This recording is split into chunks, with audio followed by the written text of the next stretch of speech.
Thank you, Mr. Anyone here? Thank you, Mr. Chairman. Thank you, Mr. Chairman and members of the committee. My name is Giuseppe Butera. I'm an associate professor of philosophy at Providence College, his colleague. I'm here to testify against Senate Bill 38. My goal is to persuade you that same-sex marriage is not and cannot be a civil rights issue. Imagine a movement to give men the legal right to bear children. To succeed, it would have to redefine childbearing to include men. Supporters could then claim that their cause was no different from any other civil rights struggle. Of course, no one would take such a movement seriously, since no amount of wishful thinking or legislative fiat can change the fact that men can't give birth. But that is pretty much what the Rhode Island legislature is being asked to do by proponents of same-sex marriage: ignore reality and redefine marriage so same-sex couples can claim a civil right to do something that they cannot in fact do. To see that they cannot, we need only consider the fact that there would be no such thing as marriage if human beings did not reproduce sexually. Whatever else marriage is, it is essentially the sort of thing that is directed towards the begetting and rearing of children. This is not to say that infertile couples cannot form true marriages.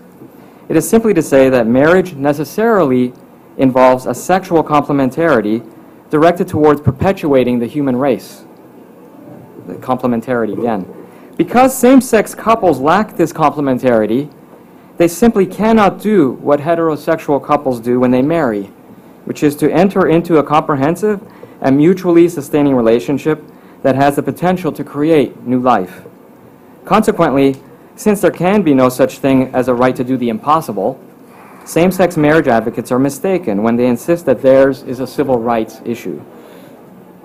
This is not to say that same-sex marriage has nothing to do with civil rights.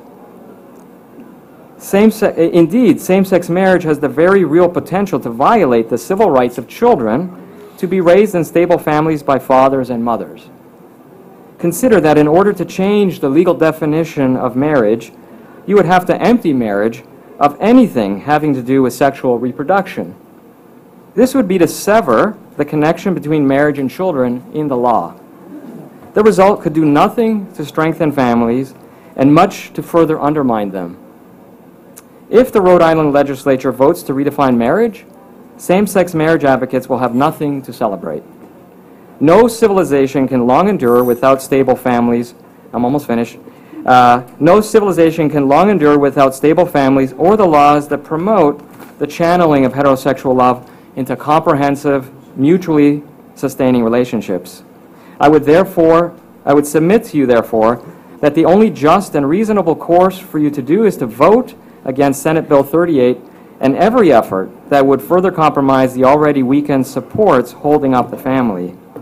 A clear-eyed and unprejudiced respect for reality in all its many dimensions demands that you do no less. Thank you. Thank you. Any questions for this witness?